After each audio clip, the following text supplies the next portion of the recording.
Squarespace, where we go through all the basics of using your Squarespace website.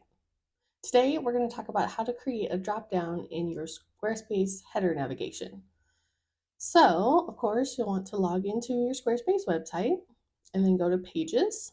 And at this top part next to Main Navigation, click this plus, and then you're going to scroll down till you see this drop-down option.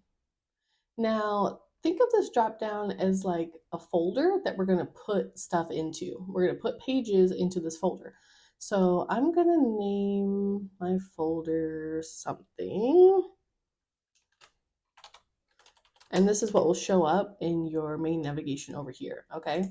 So once I've named it, now you can see I've got folder 1, right?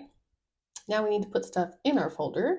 So if you have existing pages that you want to put here, you can just simply drag them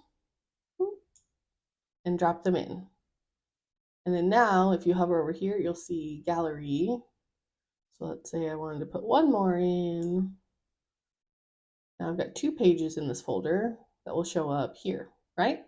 If you want to reorder them, of course you can. Just drag them however you like. Or you want to add a new page, whatever page type that you want, blank page, whatever, you can add that here as well, and it will show up in the folder, same. So once you're done with that and you're happy with how this looks, of course you will want to go through and just make sure it's showing how you want it to, and that's it. Pretty easy.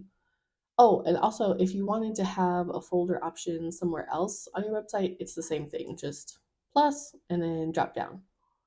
Okay, so go update your website and let me know in the comments what other things you're interested in learning about Squarespace.